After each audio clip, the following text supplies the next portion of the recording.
Are you ready? It's time for the fifth quarter on KALB. Sponsored by Giles Hyundai.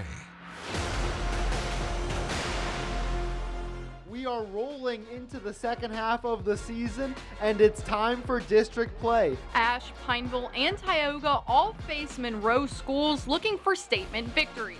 Gina and Marksville clash in a potential playoff preview in Division III non-select. Also, Grant and Menard look to extend their win streaks. Highlights from all over Cenla kick off right now on the fifth quarter. And welcome into week 6. The season is flying by. A fifth quarter here on KALB. I'm Harrison Vapnick. And I'm Julia Keller. Pineville football hasn't started a season this well since 2019. And tonight the Rebels had a chance to add to that win against a state championship contender. Our fifth quarter game of the week is brought to you by the Louisiana Farm Bureau. The Pineville Rebels hosting the Neville Tigers for the opening round of district play. Tigers ball and Jamarian Robertson gets the rock. He takes it around the outside to put Neville up 7-0 early. Tigers now back on offense. Parker Robinson drops back and connects with Zealand Young, cutting across the field. He would take it into the end zone. Neville would be up 14-0. The Pineville student section now trying to hype up their defense, and they do just that. A swarm of Pineville defenders would make the tackle, stopping a big offensive drive for the Tigers, turning it over on downs. Neville now back on offense, and Robertson gets the handoff once again, and it's the same result. He would get into the end zone to put the Tigers up 21-0. Second quarter now, Robinson hands it off to Jarvis Blackston. He goes through the pile, breaks free, and is off to the races for another Tiger touchdown. Pineville ball now. Carter Smith trying to get something rolling, and he connects with Camarian Phillips. He makes a defender miss, but is brought down just shy of the end zone. Neville would go on to dominate Pineville for the district opener, winning 56-6. Homecoming night at Menard. Congratulations to the Queen Sawyer Shelton. Second play from scrimmage for Oakdale. Deverick Winfield gets the handoff, and he hits the hole, and he's off to the races. 50 yards to put the Warriors up 6-0 on the road. Detail on the homecoming float. Look at this Mad Hatter theme for Alice in Wonderland. Eagles trying to make the Warriors mad, and our ACA Athlete of the Week, Jake Vaughn, does just that with the quarterback keeper to get the touchdown and get the Eagles rolling. The Eagles come back from a 20-point deficit on homecoming night. They're now 5-1 on the season. Tioga was celebrating its 110th birthday, and the birthday hats were in full effect last night. Also with Tioga hoping to celebrate their 5th win of the season as they took on Woseman. Tioga's opening drive, and Case Malone would drop back and find Kervin Johnson in the back corner of the end zone for their first score of the night. Woseman would quickly answer back, though, with the quarterback keeper from Jatarius Long. He would zigzag his way through the Tioga defense, knotting it up at 7.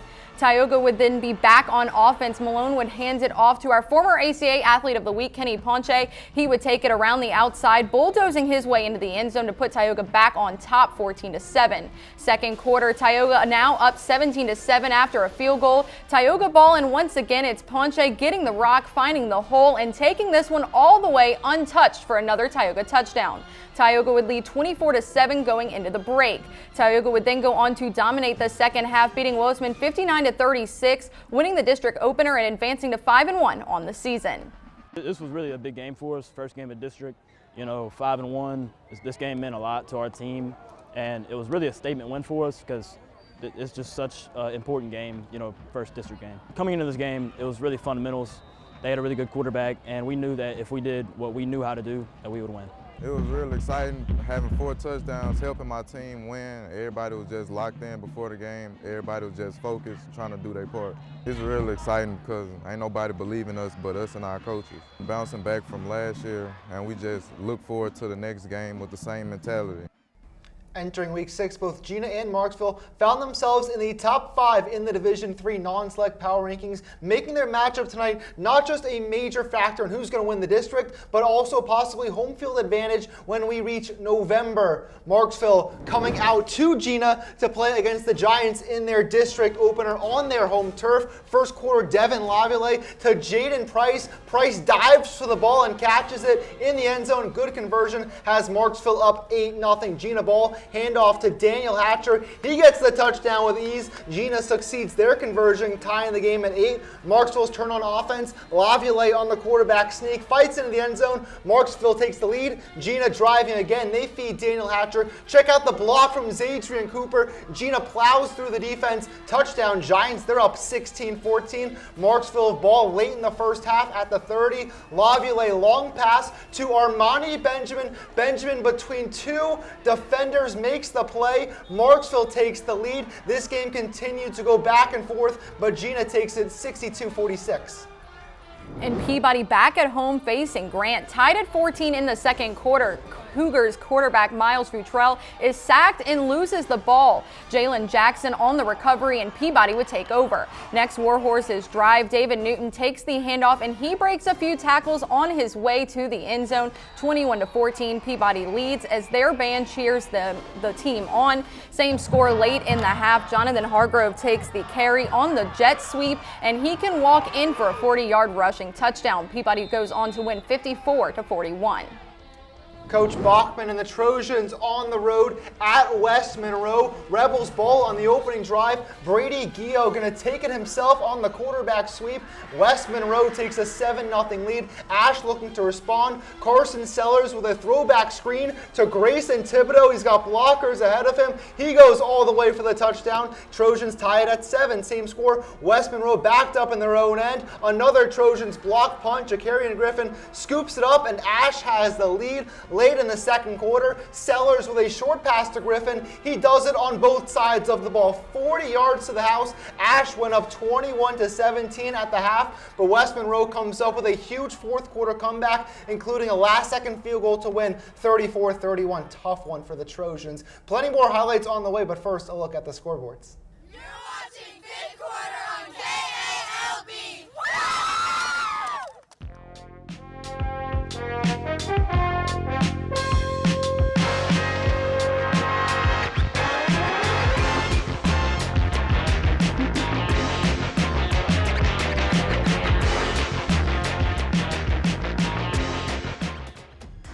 This fifth quarter score ticker is sponsored by Louisiana Farm Bureau Insurance. Real service, real people.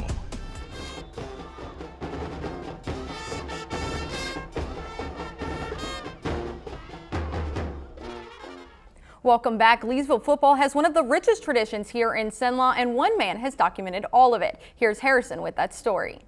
Think back to the hobbies we all picked up during the COVID-19 quarantine. Maybe that was cooking or painting or gardening. For one Leesville native, he spent that time hitting the books and learning a whole lot about Leesville football to share with the world.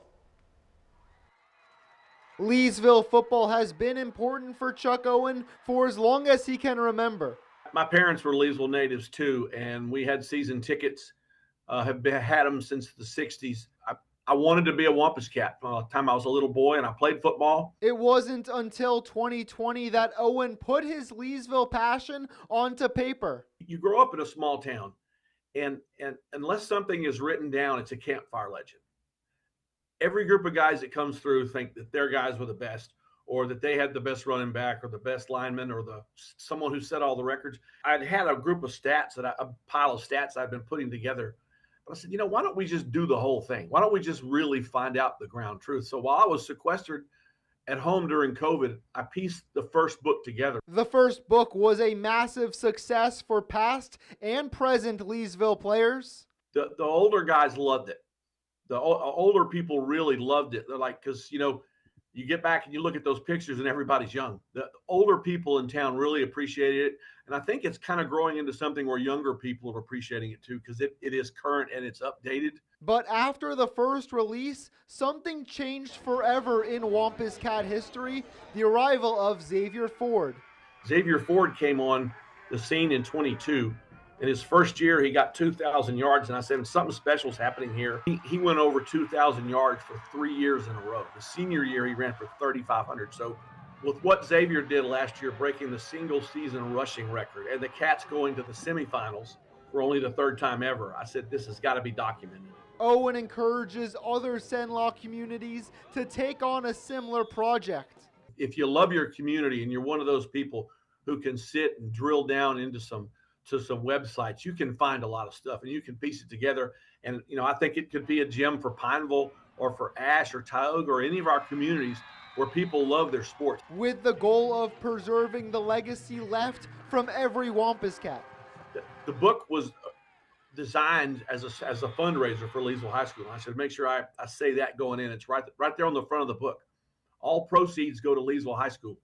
This is not a Chuck Owen making money project. This is I would say a labor of love for my high school.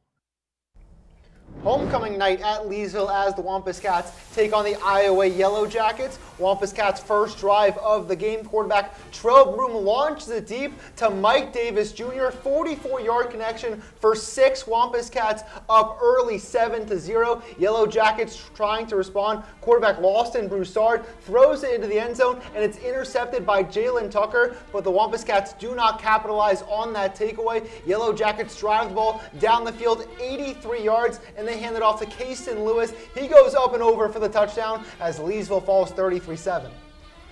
Over to Basile Bearcats versus Maryville Panthers in the first quarter. Panthers quarterback Brooks Lukens trying to get it to Cole Morant, but they fumbled a pitch. Bearcats Wyatt Bertrand would recover the fumble. Bearcats Pearson Como did not waste any time capitalizing on the turnover, running through the middle, putting the first points on the board 6-0 with 2 minutes left in the quarter.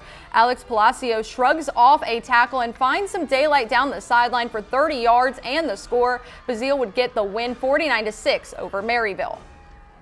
Thursday night lights as Northwood hosts Montgomery. Tigers opening drive. Mason Jordan buys time and hits Hayden Gainey for the score. Montgomery goes up 8-0. Gators looking to answer in plus territory on their next drive. Peyton Van Hoof fires downfield, but Montgomery's Eli Bullock deflects the pass to himself, and he's got a convoy of blockers downfield. Pick 6 Tigers, and they open up an early 15-point lead. Late in the first half, Tigers up by 21 points. Jordan to Bullock again making plays on both sides of the ball. 30-yard score, and Montgomery goes up 28 at the half. Gators fought back in the second half. Goal to go. They feed the tackle-eligible Javen Batts. The O-lineman runs in for the score. Northwood just within 2 possessions, but Jordan and the Tigers offense just too much to overcome.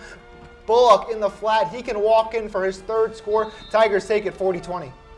Man, it's always good to get a good district win, right off the bat, get things rolling, kind of in that second part of the season. Thought we started off strong, especially offensively, going into the half. Came out of halftime kind of flat, got to be able to adjust on that, but overall, I was proud of the boys. And our plays of the week are next, but first, another look at the scoreboards.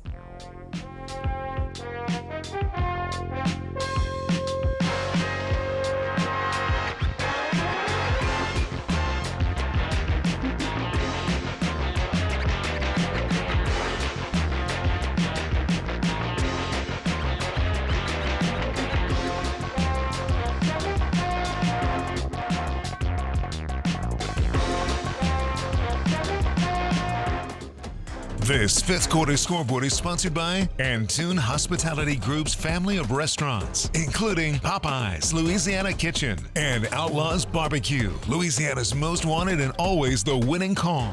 Fifth quarter on KALB. Welcome back to the 5th quarter. It's time to show you the best plays from week 6. Last week, 350 of you voted for Brady Wright and the Bunkie Panthers as our play of the week. Now let's see which of these fan bases can possibly top that number. Of course, our cool plays of the week are brought to you by Southern Air. Play of the week number 1 comes on Thursday night. Northwood QB Peyton Van Hoof goes downfield, and Montgomery's Eli Bullock volleyball spikes it to himself, and he's going to take it all the way for a 60-yard pick 6. Montgomery's defense making big plays in their win. Play of the week 2, let's go to Peabody. Swing pass to Jonathan Hargrove. Looks like he's going to get a short gain, but instead he dances all around the Grand Cougar defense for a massive catch and run. Mr. Electricity, that's what they call him, looking like Jamar Washington back in the day. And play of the week 3 belonging to Marksville, Devin Lavulais, long throw to Armani Benjamin, who goes between 2 giant defenders for the incredible catch. Tigers fall short, but what a play from Armani. And here are the easy steps to vote for this week's Cool Play of the Week. Just go to our website at KALB.com, find the fifth quarter tab under sports, and all you have to do is vote for what you think is the top play. We'll reveal the winner during Sunday night's sports night.